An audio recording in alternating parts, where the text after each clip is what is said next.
Senator Henderson, I will remind you that your comments should be directed to the chair.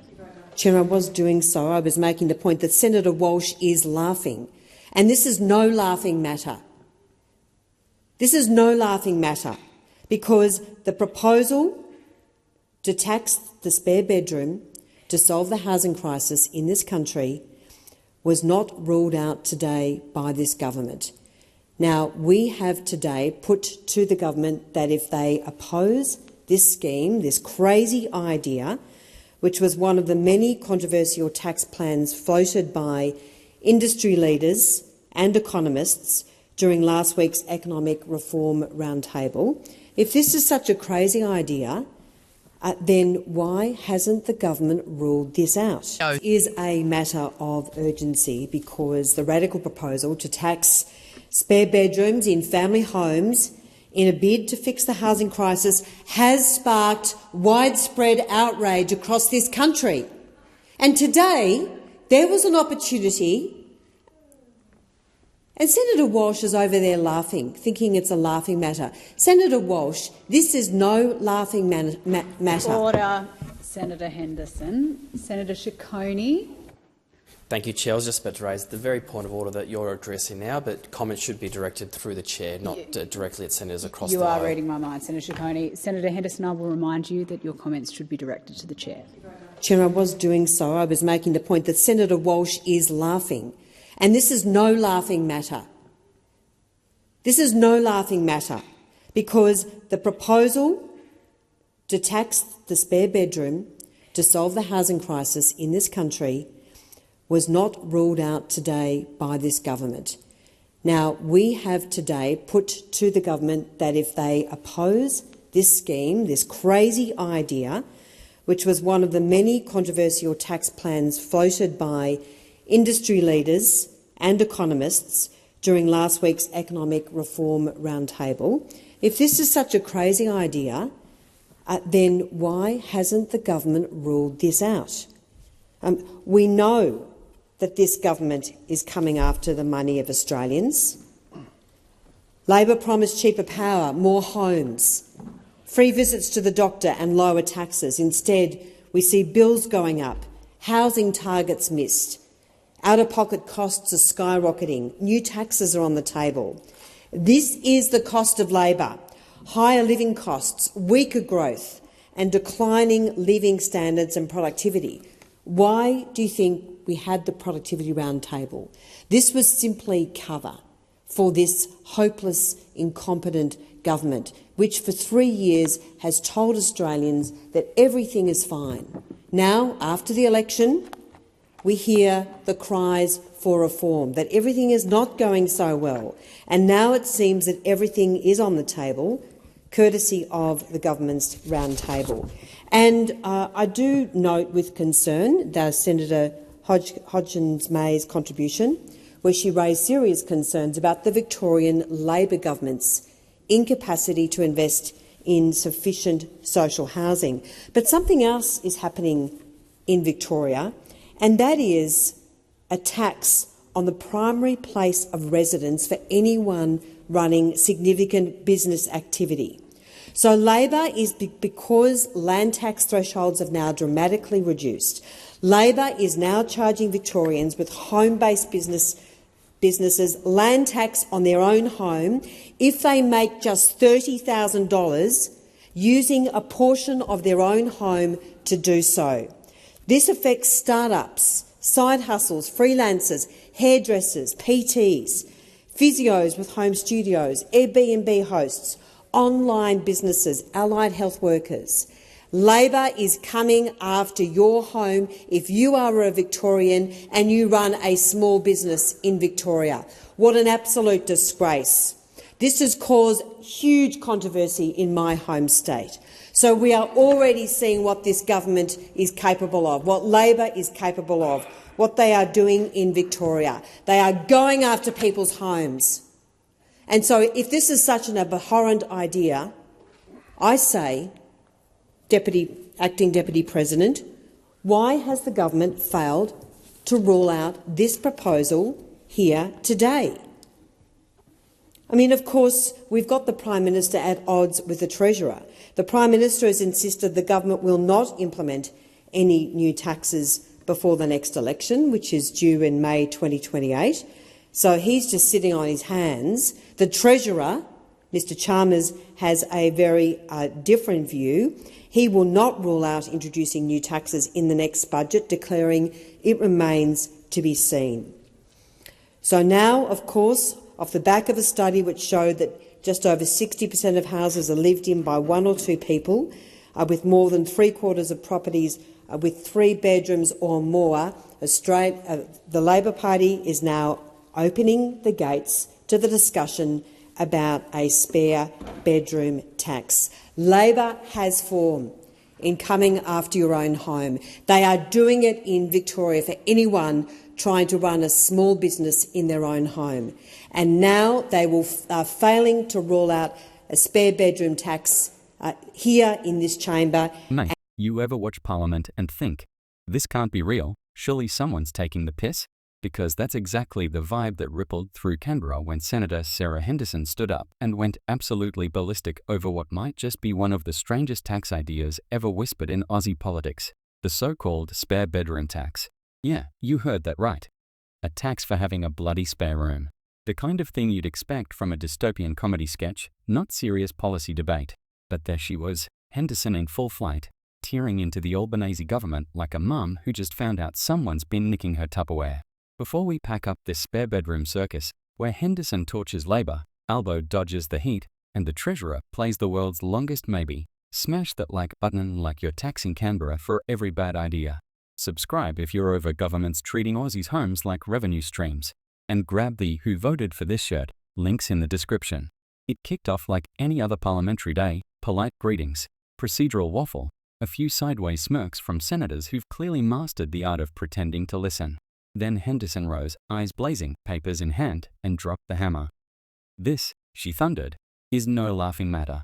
And the timing couldn't have been better because someone, Senator Walsh, bless her, actually was laughing. Wrong move. Because if there's one thing you don't do in a chamber full of cameras, it's giggle while someone's accusing your side of plotting to tax people for having an extra pillowcase. Henderson wasn't just annoyed. She was offended on behalf of every Aussie who's ever turned their spare room into a home office, gym, storage dungeon, or refuge for visiting relatives who just need a place for a few weeks. You could almost see the steam rising off her. This is no laughing matter, she repeated like a drumbeat. And fair enough. In a country where half the population can't even afford to buy their first home, the idea that the government might start eyeing off spare bedrooms like unclaimed treasure sounds like the setup for a bad April Fool's joke. But here's the kicker. No one in the government had actually ruled it out. They didn't confirm it, but they didn't deny it either. And in Canberra speak, that's as good as saying, yeah, we're thinking about it, but we'll pretend we're not until it's too late. Now, for those who missed the memo, this whole spare bedroom tax fiasco wasn't plucked out of thin air. It came from one of those economic reform roundtables, you know, the kind where industry experts and government advisors gather around a big fancy table to throw out bold new ideas on how to fix the economy. Usually, these things end with a lot of nodding, a glossy press release, and absolutely nothing changing. But this time, someone floated the idea that maybe, just maybe, Australians should be taxed for having spare bedrooms. Because apparently, if you've got an empty room, you're part of the housing crisis. The reaction from the public was about as polite as a magpie during nesting season. Outrage, disbelief, memes, the lot. And when the Albanese government was asked to rule it out, to simply say, nah mate, we're not that daft, they didn't. They just sort of looked away. Which, of course, gave Henderson the perfect opening to go on the offensive, and she took it with gusto. Standing in that chamber, she wasn't just a senator. She was every Aussie homeowner who's sick to death of feeling like the government's next bright idea is going to come knocking on their front door with a clipboard. She reminded the room that this isn't some abstract theory, it's people's lives, their homes, their hard-earned. She started drawing parallels to what's already happening down in Victoria, where homeowners running small businesses from their properties are suddenly being slugged with land tax because they've dared to make an honest buck from their own living room. Henderson painted it all as part of a broader pattern. Labor governments coming after ordinary Australians' homes under the guise of reform. And let's be real, she knows how to work a crowd. She's got that fiery delivery that makes even the driest policy debate sound like a pub argument over who's paying for the next round. Every sentence had that punchy rhythm that barely contained exasperation. Labor promised cheaper power, more homes, free visits to the doctor, and lower taxes, she said, practically jabbing the air with each word. Instead, we see bills going up, housing targets missed, new taxes on the table. You could almost hear the "I told you so" underneath it all. And honestly, she's not wrong about the frustration.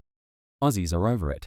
Everything costs more, wages aren't keeping up, and now apparently your spare room might be the next thing up for grabs. But back in the chamber, not everyone was taking her seriously. You could see the smirks, the eye rolls, the kind of expressions that politicians pull when they think they're the smartest in a room. The chair even had to step in, reminding her to direct her comments through the chair, which is basically parliamentary code for "stop yelling at your colleague and talk to me instead." But Henderson wasn't having it. "I am talking to the chair," she shot back, before immediately going back to pointing out how ridiculous it was that Senator Walsh was laughing while Aussies were struggling to keep a roof over their heads. It was pure theatre, but not the rehearsed kind. This was raw, emotional, a bit messy, and very human. You could tell Henderson genuinely believed what she was saying, and that's rare in a place that runs on spin. She framed the issue perfectly, not as a technical policy debate, but as a moral one.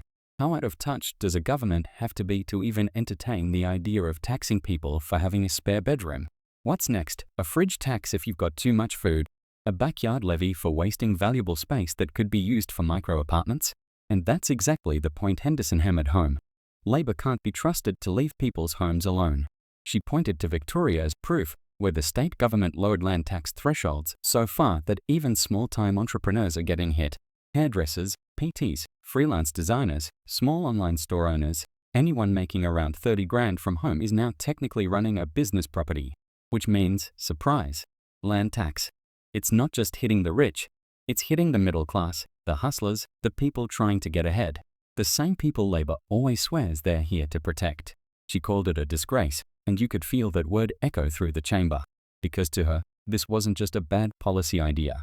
It was a betrayal. "Labor is coming after your home," she declared, with all the conviction of a preacher warning about the apocalypse. And in a way, she's right. It feels apocalyptic when every new reform seems to reach a little deeper into your pocket. What made the moment even juicier, though, was the internal contradiction within Labor itself. On one side, you've got Albo, ever the careful operator, insisting there'll be no new taxes before the next election. Classic move. Delay the bad news until after people have voted. But on the other side, you've got Treasurer Jim Chalmers playing coy, refusing to rule anything out. He's the kind of guy who says, "We'll see what happens," like he's deciding between takeaway options, not national tax policy. That tension gave Henderson her opening. She pounced on it like a kelpie spotting an open gate. She painted the picture perfectly. A divided government, out of ideas, hiding behind think tank jargon, while ordinary Aussies get squeezed from every direction. And the way she said it, you could almost imagine her pointing at the Treasury benches and yelling, "Pick a story, lads." Because that's what it comes down to. Either you're against new taxes, or you're not. There's no in between when it comes to people's homes. But let's take a step back and appreciate the irony of this whole saga. We're talking about a government that ran on promises of helping working families, cheaper power, and more affordable housing. Yet here we are, 3 years in, talking about the possibility of taxing people for having too much space in their homes. You couldn't make it up. And Henderson milked that irony for all it was worth. She rattled off the list of broken promises like a prosecutor reading out charges. Cheaper power? Prices up. More homes? Targets missed. Free doctor visits? Good luck even finding one that bulk bills. Lower taxes? Pull the other one. She tied it all together into a narrative that just made sense to people watching at home. The spare bedroom tax wasn't an isolated rumor. It was the logical next step in a long line of boneheaded ideas that hit ordinary Aussies the hardest. It symbolized everything people are sick of, the feeling that the government's run out of touch with reality, and out of touch with common sense. And let's be honest, she's not wrong about the symbolism. The spare room is sacred territory in Aussie life.